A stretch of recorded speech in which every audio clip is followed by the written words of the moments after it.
Hello everyone, it's now time for another episode of The Blind Side, where today I'm going to be discussing my overall thoughts on something a little different today, other than next generation game consoles and um, what's in the future of gaming, which is going to really be covered heavily. Today I'm going to be talking about a series that is near and dear to my heart, that's going to be coming back in a major way on March 20th of this year, known as Doom. That's right, I'm talking about Doom, the original first-person shooter that included online play from 1993, is coming back with Doom Eternal. This is the sequel to Doom 2016, which I can personally say I played Doom 2016, and I've actually been looking up Doom Eternal because I pre-ordered it, and they're gonna have some features in there that I'm really excited about. One of them being you'll actually be able to customize the controller button layout to your needs. So let's say, for example, you have trouble with the triggers.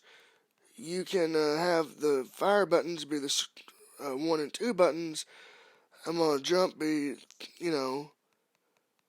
3 and melee be 4. You can customize it the way you need it, which I'm really looking forward to because as a gamer with a visual impairment, I believe that gaming should be accessible to everyone, both with and without disabilities. Now, I know this is technically called The Blind Side. You're probably wondering, why would this have to do anything with blindness? Well, there are going to be colorblind settings in Doom Eternal for those who are colorblind. For the video, the game itself, it's going to be pretty cool. I can't wait to kind of dive in and play with it and see what they have, especially with the controller customization options. Let's see. Also, I've been doing a new series on Twitch called Retro Game Rampage. I got an episode of that pretty much cleared up and done yesterday with more Castlevania Symphony of the Night. And when I revisit Retro Game Rampage, it's probably going to be either more of Doom or more Castle or something like that. I don't know yet. Maybe I might do Mega Man. I don't know. But anyway, the point being is finally games are being made more accessible. And they're being made to where it can actually be used in such a way to make it where people with disabilities and without disabilities can actually do their thing. And I'm actually glad that they're doing this, because if it wasn't for that, then I think gaming as a whole, especially in today's market, would not be where it's at. So, my thoughts on Doom Eternal. I know it takes place on Earth, not on Mars. That's going to be pretty cool.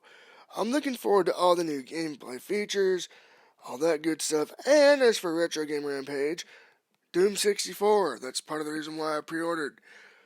You get a free copy of Doom 64. So I did that to where I could contribute to Retro Game Rampage.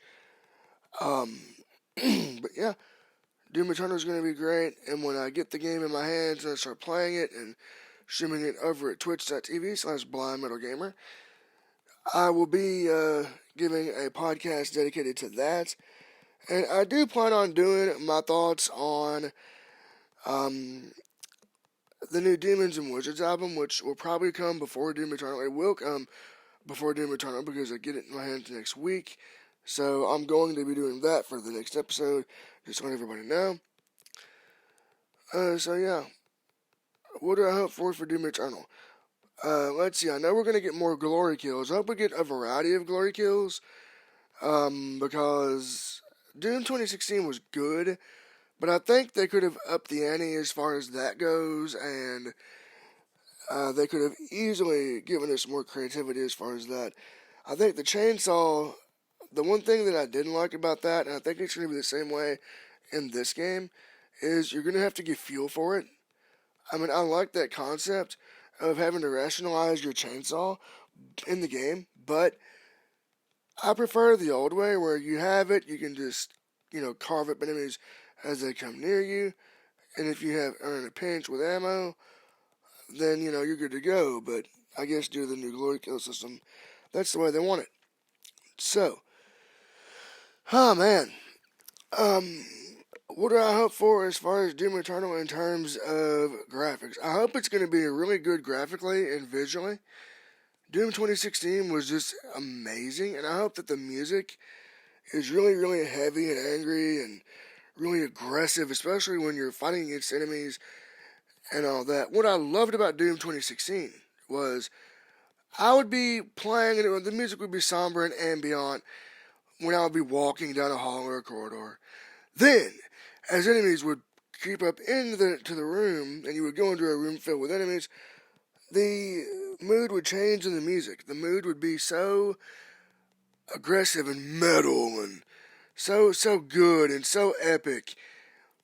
You know, all you needed over them really heavy guitar riffs were some either Slayer vocals, Cannibal Corpse vocals, um, Into Eternity Stu Block vocals, or just death metal vocals in general. I mean, that would have been amazing because, my God, the music was just like, and the vocals would have fit the mood perfectly. It would have been great. So, I doubt they'll do that though in Doom Eternal because, you know, the in-game Carnage is the voice itself.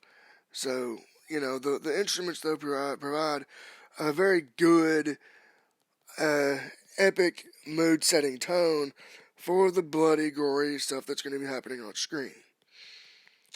Um, so, Doom Eternal, it will be out March 20th. I will be playing it and doing a playthrough of it for sure, along with the other games I've been playing, Borderlands 3, God of War, Darksiders Genesis, which, by the way, on a side note, Darksiders Genesis is amazing. I highly recommend it. So yeah, Doom Eternal, my hopes and thoughts. I will see you in the next episode, which will be Demons and Wizards 3. That'll be coming out probably within the next couple of weeks. So until then, this has been The Blind Side. I'll see you next time. So long, everyone, and have a good one. Peace out, everybody.